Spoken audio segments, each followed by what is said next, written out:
はい、こんにちは。MD ジャックです。愛です。耳の妖精、ミミです。割と最近、このメーカーの D メジャーというモデルをレビューしたんですが、今回は D マイナーというモデル名で登場です。ツイスチュラっていうメーカーさんは、超合シリーズで攻める構想なのかしら。 D マイナーって音暗そうなイメージだよね。ドナドナとかさ。確かにね。情報なしでモデル名見たときに D メジャーが結構小域寄りのバランスだったんで D マイナーは低域強化バージョンかなんて思ったんだけど、実際そうだったよ。なるほど。というわけで、今回のレビューはツイスチュラ D マイナーです。D メジャーとちょこちょこ比較しながら進めましょう。まず価格差があって、低価格でもハイエンドのパフォーマンスを提供することを目指すということで、4000円台という価格帯でリリースしているんだね。でも、付属品は D メジャーと同じだよ。ということは、本体内部に差があるってことね。スペックの違いを見ると、ドライバーと振動板の差ってことか。デュアルチャンバーのありなし、ダイヤフラムがベリリウムコーティングか LCP かの違いで、ドライバーの口径自体は同じ。なるほど。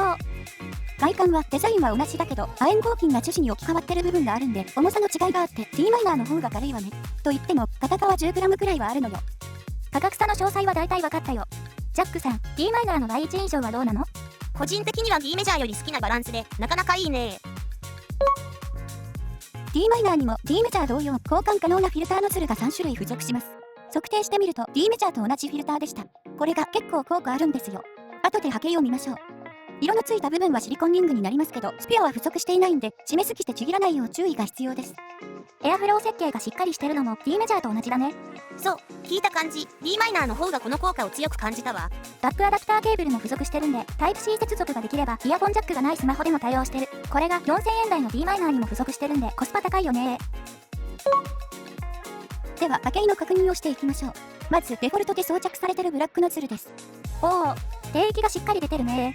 300Hz ぐらいで基準ラインと交差してるんで、低域の影響範囲が広いようだね。中高域は 4.5kg あたりを持ち上げて、明るさを出して低域に対抗してる感じか。D メジャーではブラックノズルの場合グレーの波形なんで、低域の差は結構あるね。どのグラフでも D メジャーとの低域の差が大きいのがわかると思う。画面遷移が早めなので、必要に応じて一時停止してご確認くださいね。次は D マイナーの3つのフィルターノズルの比較で、左のグラフはレベル差をそのまま反映したもの、右がレベルを合わせた後です。ノズル交換後は、まずレベル差をそのままで聞くだろうから、左のグラフが参考になるかもだけど、レベルを合わせると、実際の変化は右のグラフのようになる。この感じだと、ブルーノズルも結構良さそう。レッドノズルはちょっと極端な感じする。次は D マイナーと D メジャーの比較だよ。D メジャーって中高域以上にウェイトを置いた感じのチューニングだったんで、私だったらレッドノズルしか使わないなぁと思ってたんだけど、D マイナーではブラックとブルーが好みに合いそうなんで、D マイナーが好きだなぁ。安くて好みが合えば言うことないね。それはそうね。最後に全部重ねてみました。D メジャーで一番低域を出してるレッドノズルより D マイナーの一番明るいブルーノズルの方が低域が出てることからも特徴の住み分けがきっちりできていますね。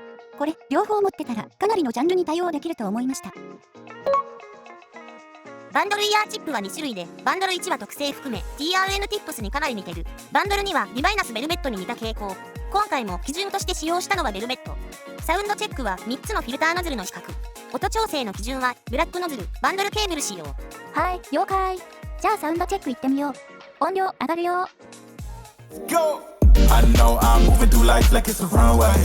I'ma live life in style and paint this life like a masterpiece. There's no bringing us down, and we don't know what tomorrow holds, so we gon' live right now. All we know when we pull up, got 'em saying this. Oh wow, oh wow, oh, feeling alive, I can't stop right now. Right now, you can't hold me down. See my life and they say, oh wow, oh wow, oh wow, oh wow. Got 'em saying, oh wow, oh wow, oh wow, oh wow, oh wow. See my life and they say, oh wow. I tell 'em it's my life, I live it one way. Yeah, this my moment right now. Going a mile a minute, can't slow me down. When I look at you, it seems so damn easy to love. Was alone, now I'm feeling so alive. Don't need to control a thing. Since you came into my life, I can climb a mountain, get so high. Don't need to control a thing. Feeling so alive.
違いが収録音でも確認できたのではないでしょうか。